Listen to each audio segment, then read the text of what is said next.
Yo, how's everybody doing today? It's your boy Airboy, and I'm back doing another fanboy interview. And this time I'm going to be taking a look at the Warhammer40k Joytoy Salamanders Intercessors brother Tol'vak.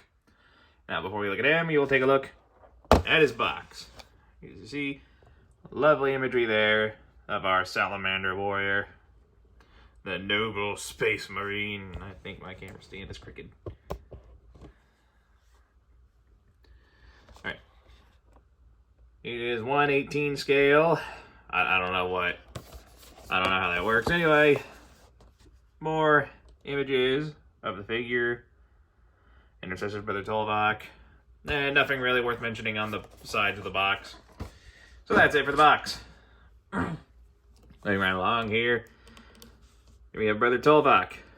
He is an intercessor of the Salamander Space Marines. And he looks pretty good. Rotating him around.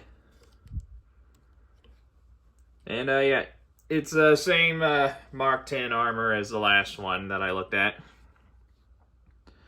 As you can see, he's got the classic charcoal black salamander skin with the red eyes.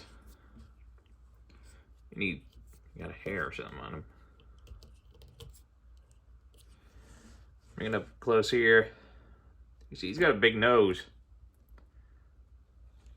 And a robot ear. I don't know, something there. The Imperial quill on his chest on a nice gold paint. Salamander logo on his shoulder. The paint's a little messed up, but you know, no figure's perfect. He is from the Third Company. I believe that is the same group of salamanders that Adrax Agatone is from. A very well-known Warhammer character. And as far as his articulation is concerned, he is... Well, before we get to articulation, I should probably do a comparison. Give me just a second. I probably should have pulled him off the shelf beforehand. You know, it's fine. No big deal. Here he is with the last Warhammer figure I looked at. The Intercessor Sergeant, whose name I forgot and I can't find his box. Is that it? Yes, it is. Sergeant Krajax. And yeah, as you can see, they're about the same size. And most Intercessor squads on the tabletop would be made up of a Sergeant and 4 other units, which he would comprise. Now, I'm not going to bother getting more than that, because it would be just more of the same, but, you know, still. Just to give you an idea of what it looks like. Alright, now on to articulation.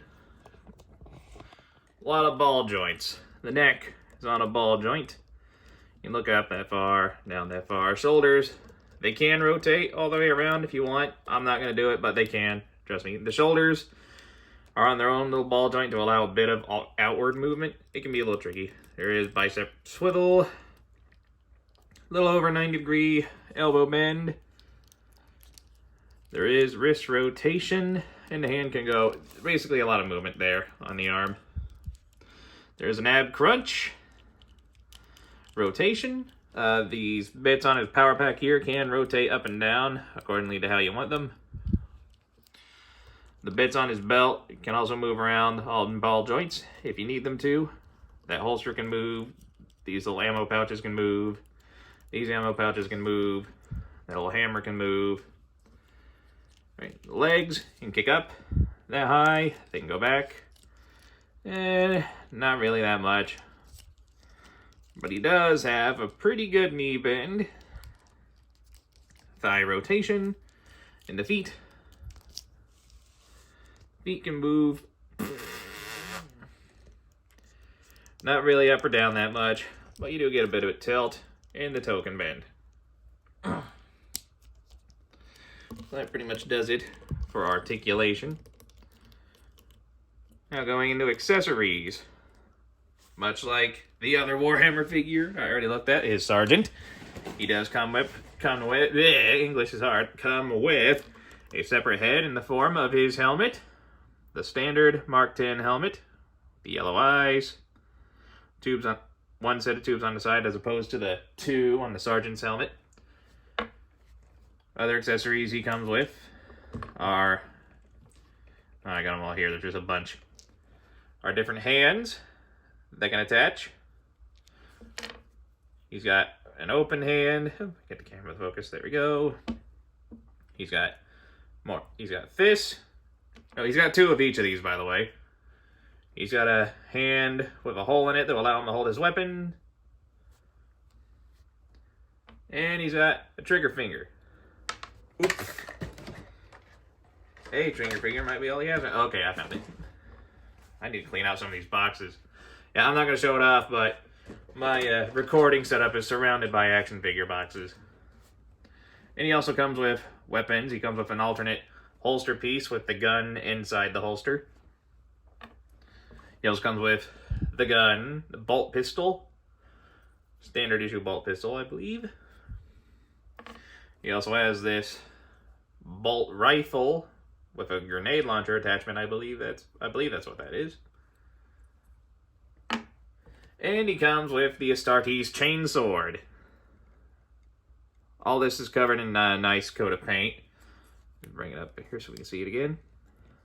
Nice metallic gunmetal gray into silvers and blacks. The gold skull there on the hilt. I really dig that. And I have the hand set up accordingly to hold the chainsword and the pistol. I'll go ahead and show off how that works. But first I'm going to swap the head. And it's very simple. It's just on a ball joint. You pop it off. Then you just pop on the replacement head. And there we go. We got his helmet on. And there's a couple ways you can orientate his weapons. Like this way. Your standard assault intercessor. With your chainsword in one hand. Bolt pistol in the other. You slip that in there. Make sure that trigger finger is over the trigger, and bam, you got your standard assault intercessor setup with your bolt pistol and your Astartes chainsword. And this is honestly one of my favorite models in the tabletop game. I don't have any painted right now, or I'd show them off. As you can see, that looks really cool. You can have his pistol and his chainsword, get up close and personal with the mutant, the heretic, or the alien, whatever he feels like murdering. But of course, if you don't want him to... Oh, one more thing I should mention. He can kind of store the rifle on him if you don't want him to use it. Just gotta wrap it around his arm and get the strap up on his shoulder. It can be a little tricky to do, but it is doable. Yeah, let me try to do it off camera. Maybe that's the problem. Yeah, come on, get on there. Preferably without breaking. There we go. There we go. If you want to store the rifle on him, you can loop it around his arm on that little belt loop. Just like that. Just takes a little tricky maneuvering. But again, it is totally doable. If you want him holding all of his weapons, he totally can.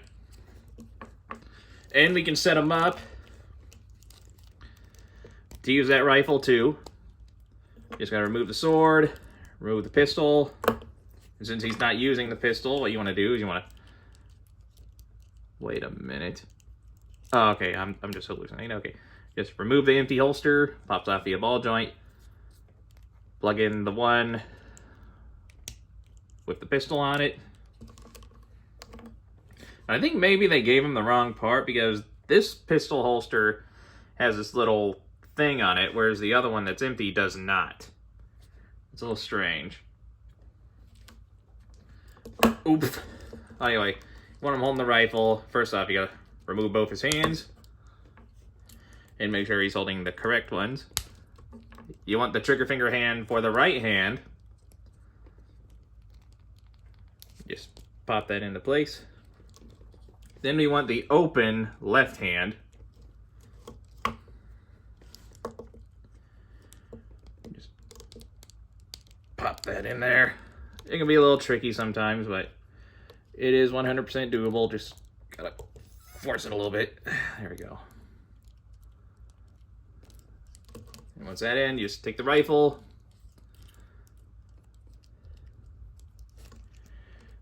Slip it. Of course, everything's gotta fight me while the camera's on.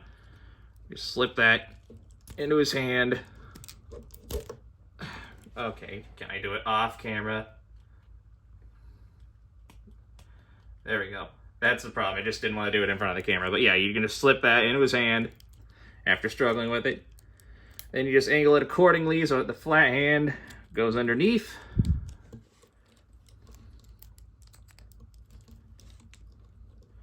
And now he is holding his bolt, his bolter, the proper Astartes bolter. And you can angle it or position it however you want. I believe this is more aligned with the standard Primaris Intercessors on the tabletop. Assault Intercessors just have pistol weapons and melee weapons, whereas the regular Intercessors have the rifles. And as you can see, that looks pretty dope. And I think that pretty much covers everything this guy can do. Unfortunately, there's no alternative way to store the chainsword to my knowledge. Like, I don't see any way to clip it to the side. Like, it would be nice if there was like a magnet or something. Unfortunately, there is not. I mean, I guess you can kind of do that. Yeah, that kind of works.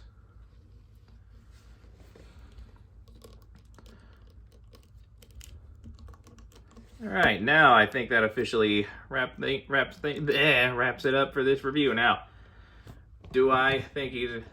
Now, at the time of release... I can't remember how I do these videos. No. Oh, I remember how I do these. I need the damn tape measure. Where did I put that thing? I've been using it for Warhammer. Is it in my box? Yeah, I'm not editing this out. Again, you're going to suffer with me. There it is. If I have to look for the damn thing or wait till I get it. And I have it. Alright, now as he stands, he's currently just a little below 5 inches. And at the time of release, I believe he's going for between $30 and $40. Now, do I think he's worth that price, and is he worth picking up? I absolutely do. Now, this particular figure design from Joytoy, they have reused it a bunch of times. So really, any chapter you want, Ultramarines, Blood Angels, Dark Angels, Space Wolves, if you want a good figure that represents any one of those chapters, well, the Intercessor is a good way to go, and the Salamander here is no exception. Like, he looks like a proper Space Marine warrior, armed to the teeth, very poseable, and I do highly recommend him for any Warhammer fan or enthusiast. So, yeah. This has been the Joytoy Warhammer Intercessors. What the fuck was his name again? I can't remember their names. And I don't know if they're unique characters or not. I don't think they are. I think they're just made up. And I can't find his box now. So, oh, wait, is that it? Okay, yeah. Ah, there it is. Okay. So this has been the Warhammer Joytoy Salamanders Intercessors Brother Tol'vak. That's a mouthful. If you enjoyed this review, hit that like button, leave a nice comment, and enjoy the rest of your day. And I'll be taking a little break from Warhammer stuff, because I just got a really interesting figure that I want to take a look at really soon. So, yeah, if you enjoyed this video, leave a like. It's been too long since I've done these. If you enjoyed this video, hit that like button, leave a nice comment, enjoy the rest of your day, and I will catch you all next time. Until... I'm just going to end the video. Bye-bye.